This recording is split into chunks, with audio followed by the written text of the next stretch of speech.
Olá a todos, bem-vindos a mais um vídeo. Este vídeo vai ser ligeiramente diferente daquilo que estão habituados aqui ao canal.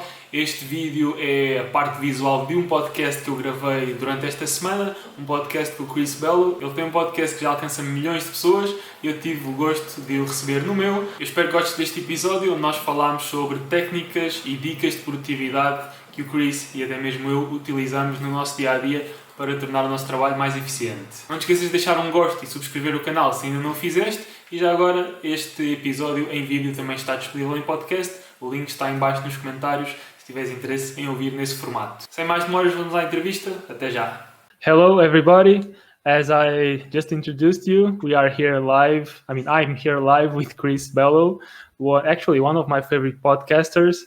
I want to thank you, Chris, for accepting my invitation to come on my podcast today.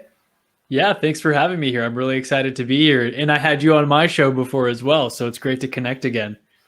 Exactly. I think it was roughly 1.5 years ago. And that episode is quite interesting because that person, Ricardo, from 1.5 years ago is totally different from today. So it's quite a stand mark. It's always cool to see how fast you grow, right? You look back and you're like, gosh, I was doing those things and I had all these businesses and now you got focused on a few things, right? I remember you said, man, I look back and I'm like, I was doing so many different things. I was all over the place, which a lot of us fall victim to do that, right? Shiny object syndrome is so real. Exactly. And today my intent on inviting you for the podcast is knowing that for the last years, I'd even say, you stay consistent with your goals and with your path, with what you can control, just exactly what you were telling right before we started the call. So today I invite you to share first with the audience who are you, who is Chris Bello. Chris Bello is not from Portugal, he's from a completely different reality. But tell me and the audience a bit more about you, and then we'll start talking a bit more about the technical part. Sounds good. Well, thanks again for having me on here. Just to give the quick summary of who I am and maybe my background, like a lot of your listeners might have done, I kind of did the route that everyone said you had to do. I went to school. I got a good, I'm using air quotes, like a good job, 40, 45 hours a week. I had bonuses and I had benefits and I had a commute and I had a boss. Like I was starting to say all the things that like aren't that great about it, where, you've got unrealistic expectations set on you and maybe you're not very interested in the work that you're doing. And it wasn't until 3.5 years in that I started to think like, there's got to be something more than this. Why am I not happy? Like I wasn't engaged in what I was doing. And I just thought there has to be something better out there. And I started reading books and listening to podcasts. And of course, I started my own podcast, quit my job, and I tried a few different things that didn't quite work out, trying to figure out the entrepreneurial path, affiliate marketing, email automation, creating funnels and things to products that weren't really tested at all. And I landed up in real estate where I've been seeing success. I'm closing deals virtually. I'm working maybe 5 or 10 hours a week. And so I'm really living that 4-hour work week lifestyle right now.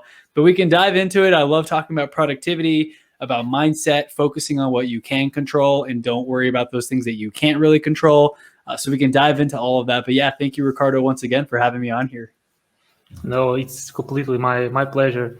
So you started from the corporate world and switched to these. We were talking about. You just told about the shiny object syndrome, right? Affiliate marketing, all these buzzy words. So many things.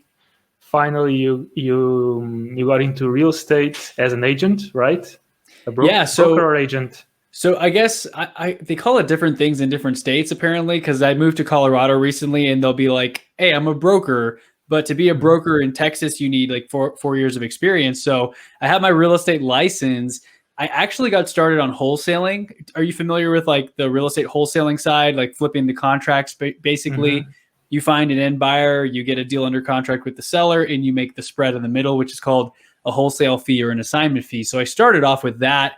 So I quit my corporate job, floundered, I was failing, and I had to find mentors. So I kind of joined a team for a little bit that did wholesaling before getting my license. And now I'm out on my own. So a little bit of a lone wolf, but it gives me the freedom and flexibility to do what I want to do or don't do what I don't want to do, you know? And I've been listening to your podcast, like I said, and you mentioned a lot. You're living the 4-hour work week from the book 4-Hour Work Week, and that's actually that's a shiny object that I'm. It's a good book to read once or twice. It's really fun to actually see. It's a book from 2007 or 7 or 8, so it's quite old for the new age, but it's still so updated and so much easier. And there are so many more tools, so much more resources you can use to achieve that 4-hour work week. So before we jump into productivity hacks that you use and how you've been able to optimize your work for the last couple of years, months, I don't know, you know it better than me. Can you describe Chris Bello, the real estate consultant from the early times, from the early steps? So what did you used to do? Where did you entangled the most with your time and your work? Can you just to set a milestone so we can then compare to now? Yeah. So I guess since I had read books like the 4-Hour Work Week, and I also had a background in supply chain management, that was like my job in corporate, saving time, making things efficient. I feel like I went into real estate with a different mindset than most real estate agent people do. Like most people go in there thinking, I'm going to cold call for 2 hours and I'm going to door knock and find people who want to sell their house. And they're spending all their time. They're pretty much buying themselves a job. And I already knew when I got my real estate license, I was like, I don't want to do that. I'll grind. I'll make some of those things happen because I want to see momentum quickly. But it wasn't my long-term vision to be door knocking, sitting in open houses, driving buyers around and showing them 10 different houses, right? But I did do those things. So while I knew that I didn't want to do that forever, I did do them to start off. So new real estate agent Chris, when I first started, hey, you want to go see houses? Let's go look this weekend. Let's go on Saturday. Let's go on Sunday. I'm also doing an open house on Sunday. So that's a lot of my time invested where I'm sitting in a house for 2 hours and I'm marketing and I'm talking to people walking through the house. It's very, very time intensive. And if I don't do anything, nothing happens, right? It was just me at that point in time. So a lot has changed since then, and we can definitely talk about it. But I feel like if you've read the book, The E-Myth, that's another one that talks about like a baker who loves to bake and she opens a bakery and then she ends up hating it because she just created a job for herself. But it's even more than a job because now she can't just leave at 5.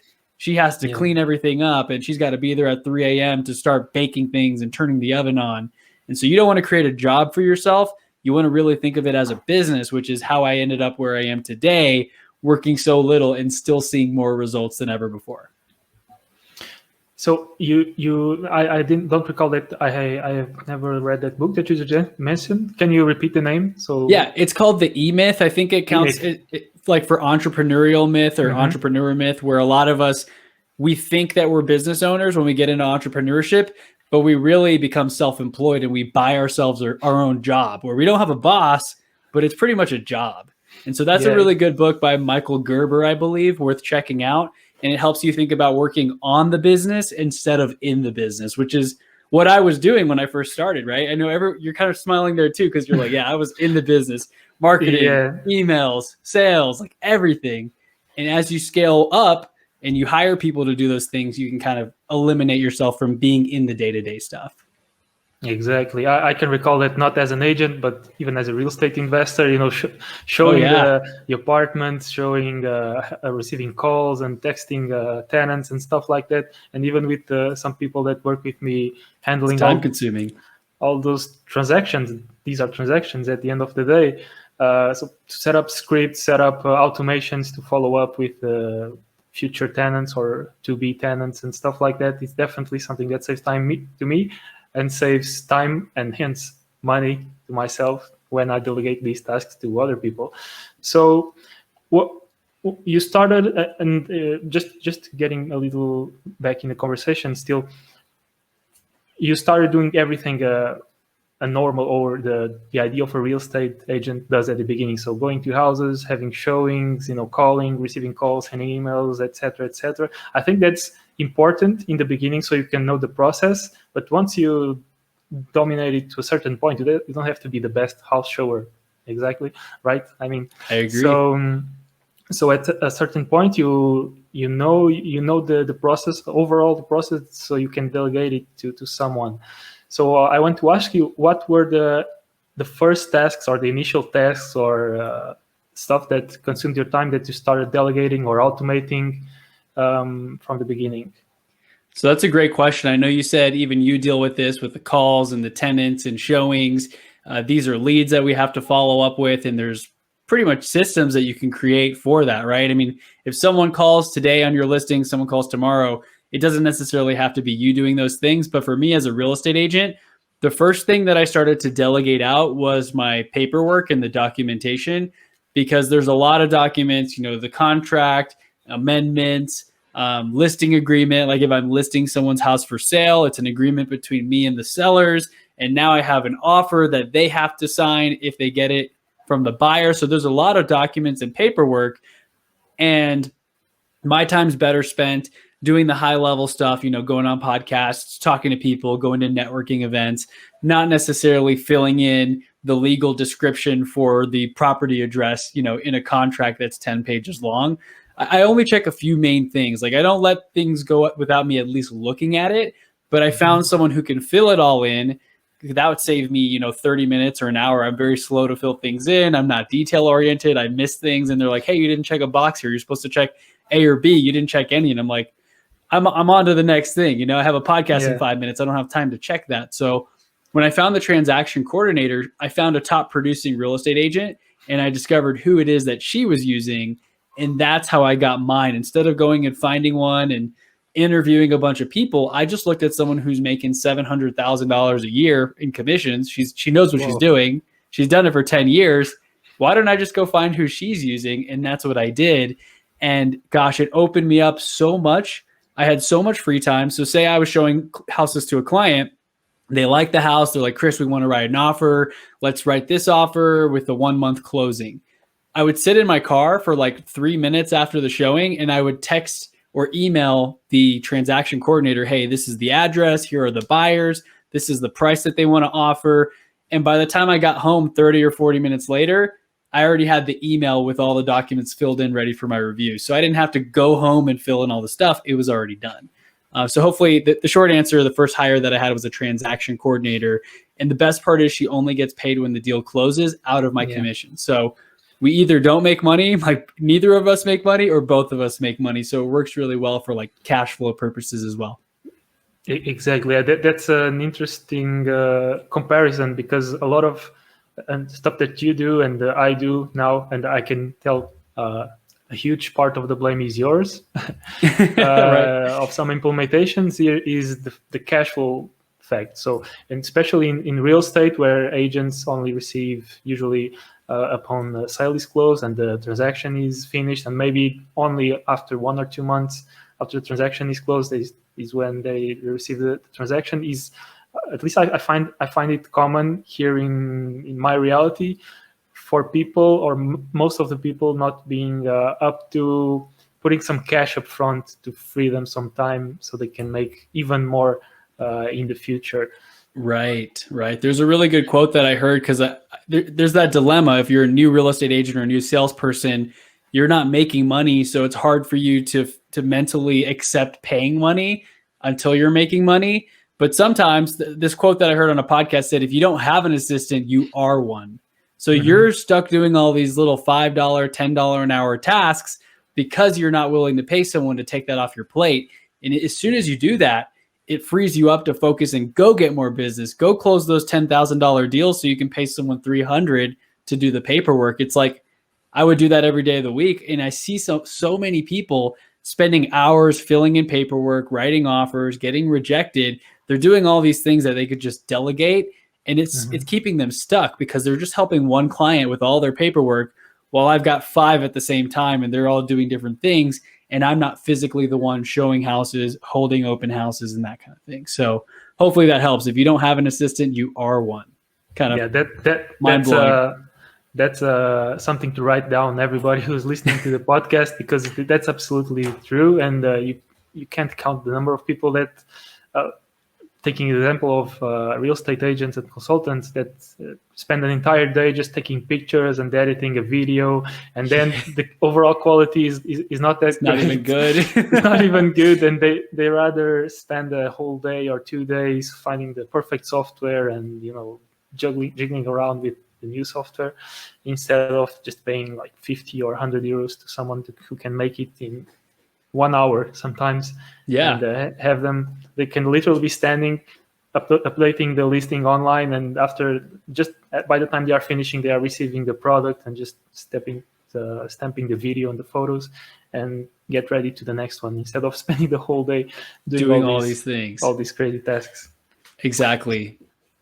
So, and besides the transaction coordinator, and I don't want to get too specific to a real estate agent. Yeah. What other delegations? And we will talk about some tools for sure in a few minutes. But what other delegations have you done in the past and started putting that burden to other people? So, what were these, and how did you feel? Because delegation, it's easier said than done, right? Because sometimes you delegate and then the work comes crap anyway, or even worse as compared to what you could do. So sometimes it could be frustrating, and only at the first contractor or the second or the third is when the work starts coming how you want it.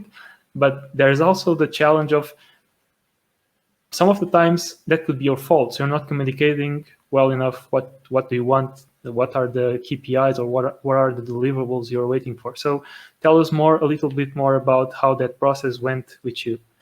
Yeah, so just to make it non-real estate specific, because I do have a podcast, and it's embarrassing to say, I think I did like 2 years of podcasting, of recording it and editing it, creating crappy thumbnails. Like I spent 30, 40 minutes in the thumbnail. It was getting better over time, but I'm like, man, I'm spending too much time creating this thumbnail that doesn't even look good in Canva, where I can find a VA in the Philippines who can do it for $5 a thumbnail.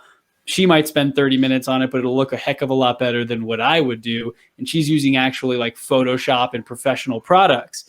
And so I found a general virtual assistant using Upwork.com. And there's a couple of different websites. I just typed in looking for a personal assistant who's fluent in English that I can communicate with, and who's comfortable doing like a video interview, because I wanted to make sure. That's like a little hack right there. If you ask them to do a Zoom interview or a video interview, a lot of the people are going to be too nervous to do that. And so you're going to find the very best that are willing to do what others aren't. Mm-hmm. And that's how I found mine. And I've delegated so many different things. I've had haircuts and massages scheduled for me so that I don't have to spend 5 minutes calling the place to do it or doing it online. I've also had a t-shirt that says like Chris Bello Real Estate. My VA made it, and I don't know what site she used. She created a design, she ordered it for me, and she shipped it to my house. And she just added the bill for that onto the invoice that I had to pay her on the monthly basis. So I got a cool shirt to wear during podcasts. I don't have it right now. I think I already wore it this week. But she created it for me where I didn't have to spend 2 hours making a shirt and then ordering it. And is it the right size, this and that, right? So those are some of the things I've delegated: editing my podcast, creating thumbnails, like I said, scheduling things like haircuts and appointments for myself, and even podcast management for someone to find my guests for my show and to try to get me on other shows. So really, you're only limited by your imagination. I would even encourage your listeners to write a list of all the things that they do now that they don't really need to do. Like, it needs to get done, but does it have to be you doing it? Ask yourself that. And a book that I recommend too, that I just read, you might have seen it on my story. It's called Who Not How. And it's finding out, dude, it's a good book. Yeah, I think you're going to enjoy it. It's all about finding the right person. If you find out who can do this for me, instead of asking yourself, how can I do this? You immediately start to find results. Whereas if you ask yourself, how do I do this? You're creating more problems, because now you got to figure out how the heck to do whatever it is that you want to do. Right. So you can delegate everything, find a main VA, and just, be open and say, I'm not exactly sure what I'm going to have you do. I need to brainstorm, but let's work on things together. And eventually you'll get to this place where that VA is doing everything for you, and you're just project managing at that point. Yeah. And I was just telling you, a bit of my automations came from your inspiration on your podcast. So that's awesome, man. That's awesome. just last year I started my YouTube channel. I was editing all my videos. My weekends were starting to get a bit. Sometimes people eager for the weekend when you work 9 to 5. I was like, oh, the weekend is time to record, to edit, like spend the whole day editing. I really enjoyed it. I really like editing videos, and to be honest, they were quite more creative when I edited them before. But it came to a point where other projects started to come over so much that the time to actually have a full weekend to dedicate to editing a 5, 10, 15-minute YouTube video, it was becoming absent. So that's when I also used Upwork, the platform. I used to work there before a few years ago, so I was not new to them. And just the fact that you record yourself and just send the video files to someone, and after 1 or 2 days, you have a full video edited. And after an iteration, you have to do some corrections. It's not exactly like this that I want. I wanted to make this transition and whatsoever. But after 2, 3, or 4 videos, it started to become even better than I could even do. So that's a great feeling. I totally agree with you that just sending over the documents and the files, etc. And it gets done for you. And like you said, there's going to be a little bit of frustration when you first start. Maybe it's not perfect. You don't really like the way that it's done. But after a couple iterations, you start to get better over time, and you start to be like, wow, you just said it yourself. They're better than what I would have done myself, right? Exactly. And the other thing that I think it's interesting, I opened a position in the beginning of this year or something like that for an assistant. I actually posted it on a normal hiring website. I had like 100 visits or 150 visits, 0 contacts. On Upwork, I could get 5 to 10 applicants within a day. I could hire one. I did hire one. Because from the entire world, right? You're finding a virtual person, you can find them anywhere. Exactly. Because my work is in Portuguese, is a bit more challenging. You don't have the whole world and other countries that can economically be cheaper, but still, just as a comparison, for those listening that are from Portugal, I had these ads up for a month with a couple of hundred views, no contacts, and I switched to Upwork, and I was like, okay, I'm not hiring like the traditional way. I just posted these administrative assistant to help me out. I could hire one. She stayed with me for a week, and it was not actually what she wanted. So she quickly resigned whatsoever, without a problem, of course. And in the same afternoon, I could start talking with some other applicants and hire again and have none of the work stopped. Whereas if you do it in the traditional way, you hire and then you have to wait for the end of the month for the contract to end and start another one. So I see this as it takes out a lot of friction to hire someone. And I think it's something that a lot of people should pay attention to, because as more people like us discover this type of ways to hire new people, new specialized professionals, it will become harder to, the traditional way of working will be, in my opinion, be less appealing to I agree 100%. I think a lot of people, they talk about like the gig economy where it's flexible. My VAs love working for me, and they're like, you're the most relaxed, laid back boss ever. And I feel weird being called a boss, but I guess they call, they say that I'm the boss since I'm paying them and I hire them, frequently. We're working on stuff together each month, and they love it because I'm super flexible. I'll give them enough time. I'll say, hey, can you do this 2 weeks? By 2 weeks from now, this is the deadline. I'm not saying, hey, I need this tomorrow, like a boss would in a corporate job. And then you're like, oh gosh, I got to stay till 7 p.m. tonight to finish this. You don't have to do that with me. And like, whenever you're flexible and you treat your team right, they love working for you. Because imagine if you had to create one thumbnail and you're really good at it, and I'm asking you to do it within the next 2 weeks on your own time. As long as it's done before then, like that's perfect. My cat's trying to get in the podcast over here too. Maybe she'll add some advice, but that it's amazing what happens when you find the right people. And they even sent me a birthday video for my birthday that just happened. Whoa. They each recorded something, and my main virtual assistant kind of, was behind it, but they all said, hey, Chris, happy birthday. Thanks for being such a great boss to work for. And that kind of made me, Awesome. it was a little bit late, my birthday was like 10 days ago, but they said better late than never. And I saw that today and I was like, gosh, this is so cool. Who would actually go out of their way to make like a 1 minute little video for you with happy birthday from the whole team. I have like 3 or 4 virtual assistants that made that video. If you hired a traditional person, they might just be like, oh, it's your birthday, happy birthday. Like, that's it. Yeah. You'll just go to the office and like, happy birthday. And yeah, like, oh, it's your birthday. Maybe we'll go for coffee and I'll buy it, but it's not there's not a whole lot of thought that goes behind it, but they're very intentional. So that's something worth considering as well. I found them to be very, very hardworking. Amazing. And you just mentioned something that cannot go unnoticed, that you have like a structure for VAs. So can you tell us a little bit more about that? How did that evolve? How do you interact with them? So people can understand, okay, this VA thing, you can read a 4-hour work week, but how does it work in the day-to-day? What is the interaction? How do things actually get so greased out that work just shows up done?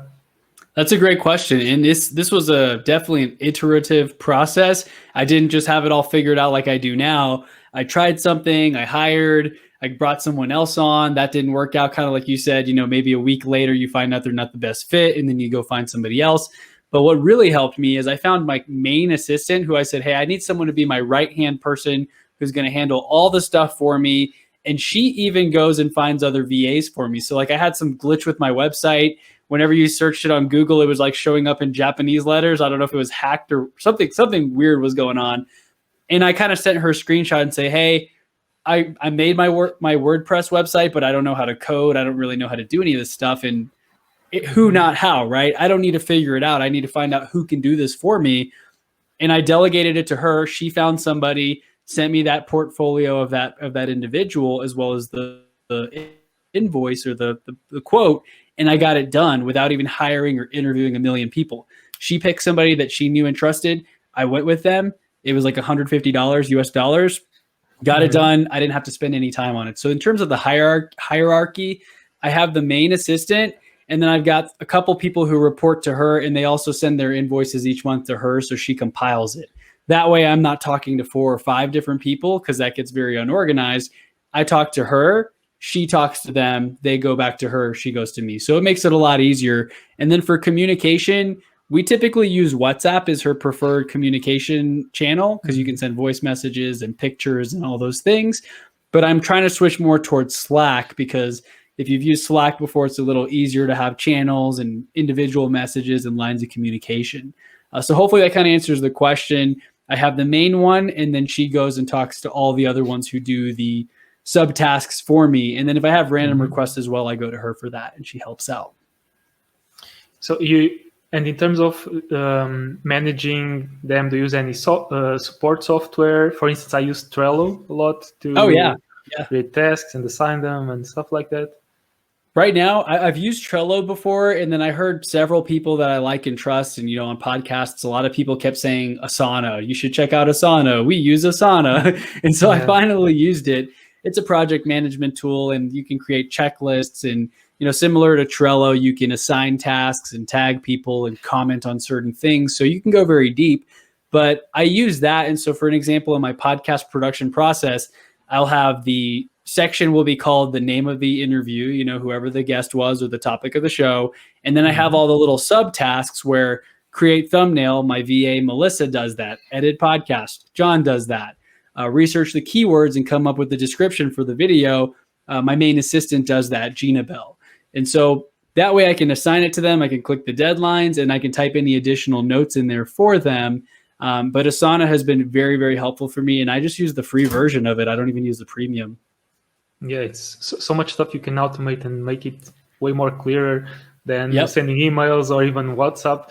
For me, the best part of WhatsApp is when some idea comes up to my mind, or like, oh, I will have some live streaming, or I have to make an announcement today. Just voice message like, hey, can you send this message to this mailing list? So cool. Blah blah blah, and she will just write it and send it, and just like that. And you can be hiking, you can be having a meeting, and just 30 seconds before the meeting, you can send that message, and after the meeting, that thing is just done. It's already done. Yeah.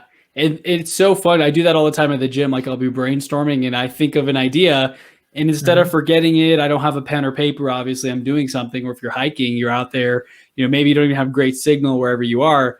Like you said, quick 10-second message or 20-second message. Hey, this is what I'm thinking about doing. It can literally be like, hey, I'd like to have a shirt that says Chris Bello Real Estate with a house on it for me to wear in podcast videos. Do you think you can help me make one? And boom, they'll add it to Asana. They'll tag themselves, and now it's on their list. 2 weeks later, you have a designed shirt that they created. Like that's how simple it is. And you might just have to pay them whatever the rate is. I think I pay mine like $5 to $10 an hour for various tasks. And they're based out of the Philippines again. It'll depend on where you hire and what the going rates are, of course, and the skill set. The higher the skill set, the higher the rates. Exactly. Yeah. Like I said, there's a challenge here from Portugal. For those who are listening, we can hire from, actually, Portuguese is not the most spoken language in the world, I think, but is one of the most spoken language. Yeah, it's pretty popular. I remember hearing it from someone. Yeah, so you have Brazil, Portugal, and some African countries that can probably. So you have a big pool of people. So I guess people from Germany or Poland or Sweden, they will have a lot more trouble finding. There's a smaller pool of individuals that can. If the tasks involve like sending emails and writing emails, it will become a challenge. Right. So yeah, but Upwork and other platforms, they are on the internet. So the internet has so many people that there's a chance that there's someone who speaks Swedish and English at the same time. So you can talk with them from any part of the world, and they will just handle that for you because they have this skill set that maybe no one even in the country has, or very little people, or if they do have, they will be quite expensive to exactly hire. Yeah. And then if you find a really good main assistant as well, like I did, you can ask them. They have a network. They know other virtual assistants. They know people who do certain tasks. So instead of you having to go out there and post all these different job posts, you can ask that person. Like if you find that perfect person who speaks, Portuguese and English fluently, hey, who do you know who does this? Or I have this problem that I want to figure out. Do you know anyone you recommend? They may be able to find you someone who's way better than if you just post on Upwork, where then you have to do the homework of interviewing and hiring and finding someone anyway, right? It just makes more work for you. So that's another little pro tip for anyone looking for additional help, is ask your main person who's killing it to go and see if they know anyone in their network. Exactly. So until now, we've spoken about things that, thanks to the internet and thanks to the origin of the work itself, it can be done from everywhere. But there are stuff that you can't hire someone from across the globe to, for instance, cook your meals or clean your home or stuff like that. So can you tell us a little bit more about how you handle these boring tasks that you cannot hire on Upwork or anything else? Yeah, that's a great question. And it's funny because it took a little bit of a mindset shift for me to embrace this, because like many of your listeners may relate to this. I mean, I kind of grew up with a little bit of that scarcity mindset, like, oh, that's expensive, or let's go for this cheaper thing, or, it's cheaper to eat at home type of thing, or cook your own meals. But as I started self-development and learning that, my time is worth more than, the cost of cooking these meals, my time's best spent on talking to people, going on podcasts, not meal prepping for 5 hours on a Sunday if I want to eat healthy, or even eating unhealthy throughout the week, right? So for things like meal prepping, I use a service in my town called My Fit Foods. They've got a couple locations, and typically you'll find someone who does meal prepping for you. And I just go there once or twice a week, and they have big refrigerators full of these little rectangle plastic containers full of healthy food. And it's got the labels, the nutritional info. It's all healthy. It's all fresh. It expires within 3 or 4 days. So you're supposed to eat it, pretty quickly. And that way, you're not eating a bunch of processed stuff. It's not unhealthy stuff like frozen pizza that you just stick in the microwave. It's broccoli, grilled chicken, salmon, lean bison and steak and things like that. If you're vegetarian, obviously they have those options as well. But it was a little bit of a mindset shift because it cost about $9 or $10 US dollars per plate. So every time I go, I'm spending $120 or $140 on a bunch of food that'll last me for half the week, if not a little bit more. But I'm seeing it as buying myself time back because, after this call, I may have 30 minutes before the next call. If I didn't have time to eat, I might go and eat something that I shouldn't, like a Snickers bar or a candy bar. Mm-hmm. That's not a good lunch, right? Whereas now I can just go down there and I can microwave. Oh, what do I have in here? Fit chicken with broccoli and brown rice or something, right? I could just pop that in the microwave. 2 minutes later, I've got a nice healthy meal and I don't have to do any dishes either. And so when you start to think about what can I outsource, what are the things that I should not be spending my time on, that was one thing that opened up hours each week, right? I'm not grocery shopping, I'm not cooking, I'm not cleaning, I'm not doing that many dishes. And it allows me to do 10 more podcasts a week if I wanted to now. Yeah, but to accomplish that, I think before even thinking about that, you have to become better, not the best, at measuring, right? Because if you can't measure your time, how much I wouldn't even attach. Some people can do this directly. So relate time to money. And I have some friends that can, like, they are doctors and they charge a certain fee per hour of consulting, or they are consultants, or they are whatever, and they rather spend the whole Saturday cleaning the home and pay 30 or 40 euros for someone to do that, rather than they make that in a 45 minutes consulting call. So they could just be preparing for the whole day. Or, just doing the call in the morning or the afternoon, whatever, and that would pay for the whole day of work, or half a day of work, of someone who can go and clean the house.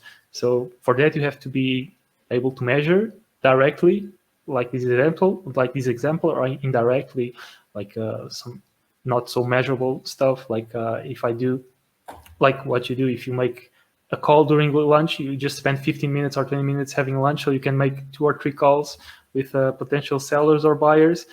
Your return on that investment is almost infinite, right? Absolutely. if that works out. Yeah, there's a perfect example. I think there was one deal where it was a very good commission. I think I spent maybe 4 or 5 hours on it, and it was $20,000 US commission. And I only spent 4 or 5 hours total. So each deal is a little bit different depending on the size and the speed, and some require more effort and energy than others. But when I saw that, I'm like, oh my gosh, that's $4,000 or $5,000 an hour. Like, my time's at least worth that, if not more, or maybe somewhere a little bit less if I average out all my deals. But I know that my time's worth enough where I can afford to do this meal prep thing, because if I save 5 hours of time a week and I'm still able to eat healthy, what if I close one more deal a week or a month? If I could make an extra $20,000 a year from 2 deals, wouldn't that be worth it? Like, that would cover my meals for the entire year.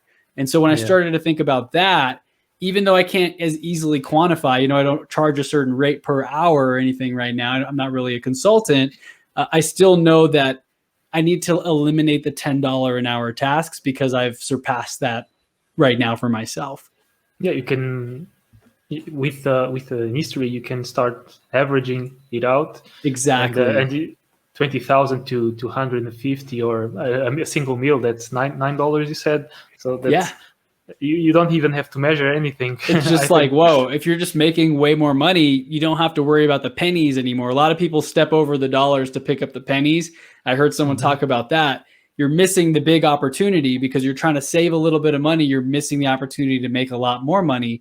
So when you open up your time and you focus on those critical tasks that only you can do, boom, you can close more deals. How awesome. Like, how many deals do you think, for your clients who do, or your listeners who do sales, I just want you to listen to this and ask yourself, how many more deals do you think you could close a year if you were just talking 5 more hours per month to potential prospects? And now think about all the things that you're doing, like cleaning your house every weekend for 3 hours, or mowing your own grass. Those are easy wins that you can just, low-hanging fruit, get rid of them. They still need to get done, but you don't have to do it, right? Yeah, the challenge comes from the delegation part, I think. Yeah. But once you start, this is... it's addicting. Yeah, when you break through, like, oh, I'm giving all this editing. What if I wait 2 days and then I have to publish on the third day my video, for instance, and the video comes out crap, and I won't be able to keep my consistency, etc. But once you figure it out, then you start to be better at even hiring new people. So Exactly. and It with just gets that, better with time. And you can build buffers in too, right? If I have a podcast due in 3 days, I might tell them to do it, 5 days early so I can look at it and they still have a day or two to make any changes. That way I'm not like, it's not that great, but I don't have any content ready to go. So I'm just going to let it fly, So you can build more buffers into it until you dial your systems and team in fully.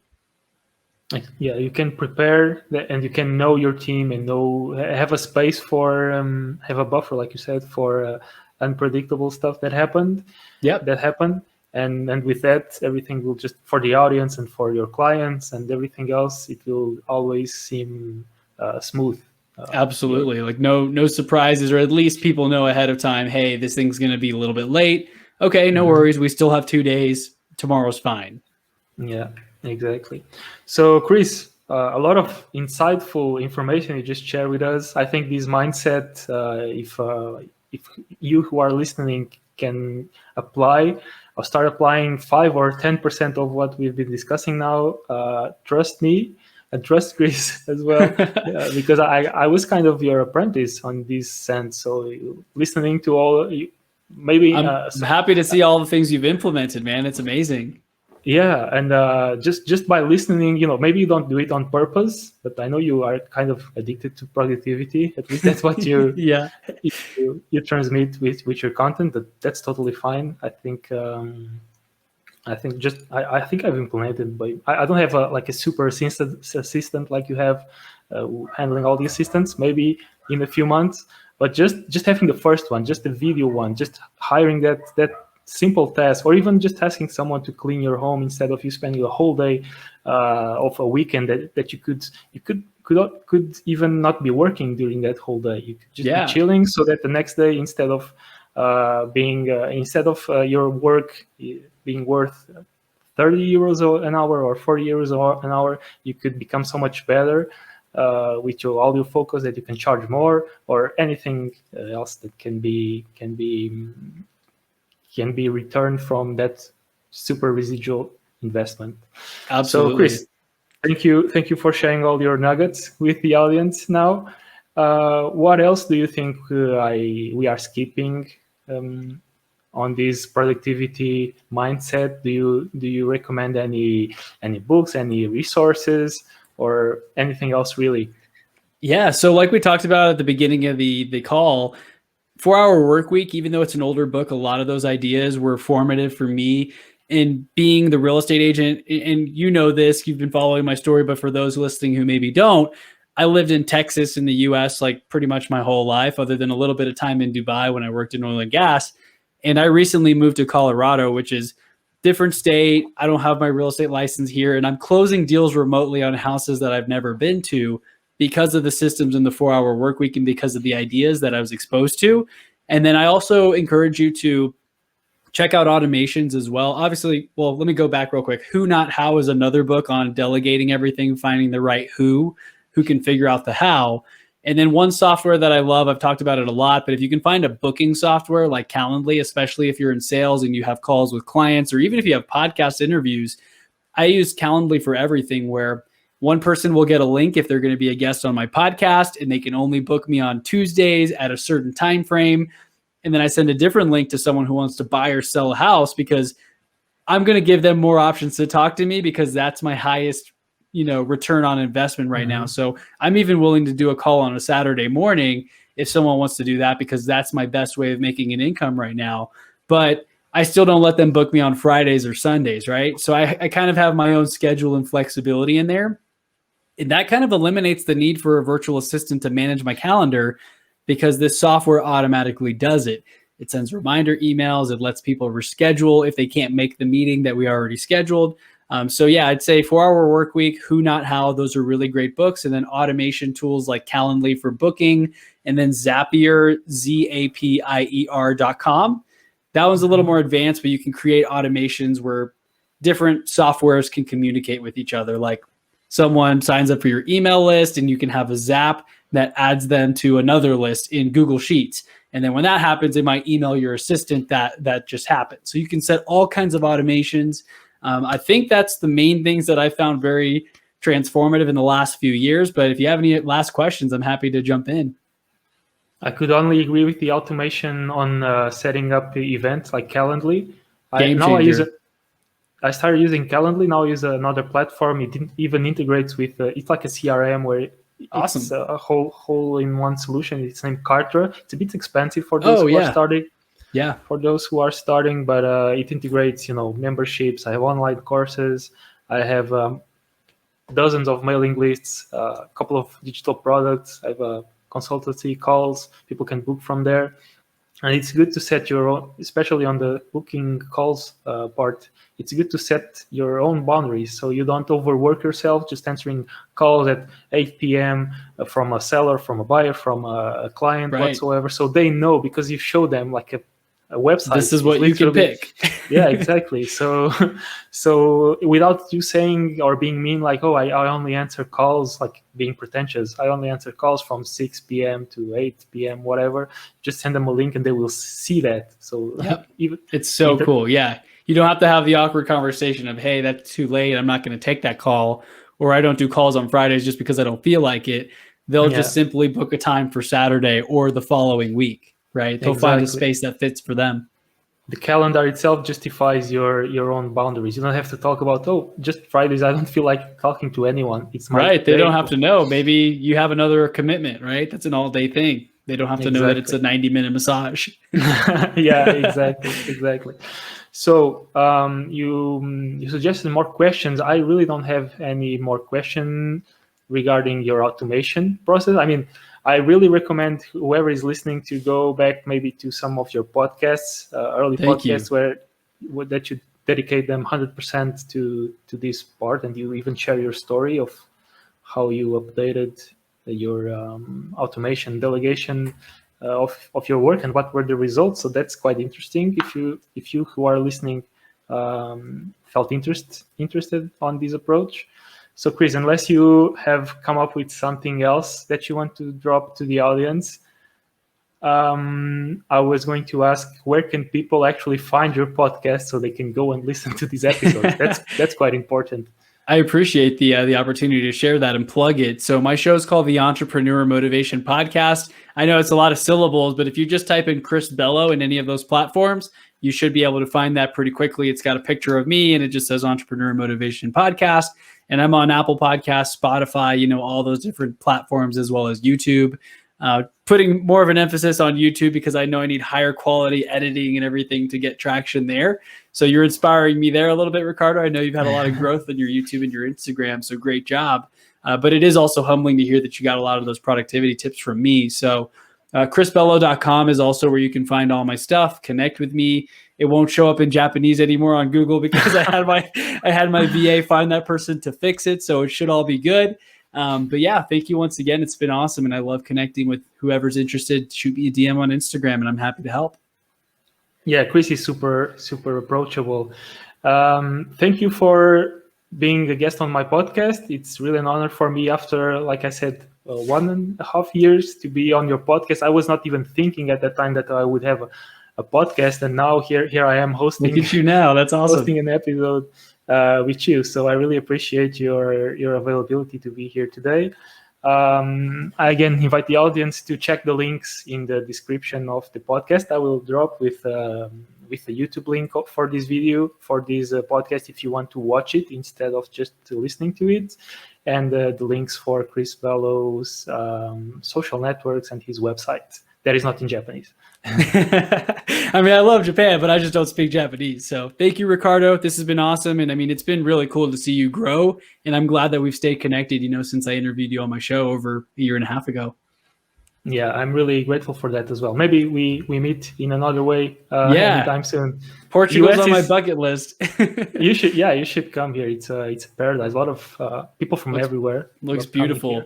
Yeah, and then my last name's Portuguese, actually, Bello. So like Bello, I guess. I don't know how to pronounce it, but Yeah, it's Latin, Spanish, Portuguese. So it's a word that suits that all these languages. So yeah, yeah. So I'll make a trip out there sometime. you have a part of